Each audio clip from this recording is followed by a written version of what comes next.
আপনার ফোনে মেমোরি ফুল, হার্ড ডিস্কেও জায়গা নেই, এবার কি হবে?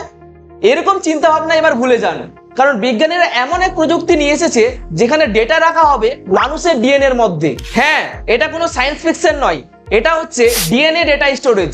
বিজ্ঞানীরা আবিষ্কার করেছেন যে আমাদের শরীরের ডিএনএ এতটাই শক্তিশালী এবং সংরক্ষণক্ষম যে এতে গিগাবাইট না, টেরাবাইটও না, পেটাবাইট পরিমাণ ডেটা সংরক্ষণ করা সম্ভব। মানে 1 গ্রাম ডিএনএ তে 215 পেটাবাইট পর্যন্ত ডেটা রাখা যায়, যেখানে আজকের হার্ড ডিস্ক কিছু বছরেই নষ্ট হয়ে যায়, কিন্তু ডিএনএ ডেটা হাজার হাজার বছর টিকে যেতে পারে।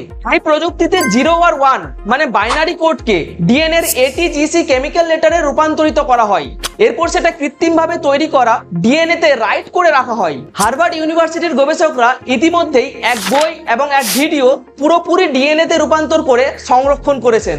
এমনকি মাইক্রোসফট ও টুইস্ট বায়োসায়েন্স মিলে এমন এক প্রযুক্তির উপর কাজ করছে যা ভবিষ্যতে আমাদের ক্লাউড সার্ভারের বিকল্প হয়ে উঠবে। ভাবুন তো, আপনি নিজের জন্মদিনের ভিডিও, সার্টিফিকেট বা গুগল ড্রাইভ পুরো নিজের শরীরে রেখে দিলেন, একদম ফিউচার ভার্সন অফ ইউএসবি। তবে প্রশ্ন হচ্ছে, যদি ডেটা শরীরেই থাকে তাহলে হ্যাকিং যদি শরীর পর্যন্ত পৌঁছে যায়, আপনি কি ডিএনএ তে আপনার স্মৃতি বা ভিডিও রাখতে চাইবেন? এটা কি নিরাপদ নাকি ভয়ঙ্কর? কমেন্টে জানান। ভিডিওটি ভালো লাগলে লাইক করে আপনার বন্ধুদের সঙ্গে শেয়ার করুন। এরকম আরো নিত্য নতুন টেক ফ্যাক্ট জানতে আমাদের রোম টেক ক্লাসের সঙ্গে থাকুন।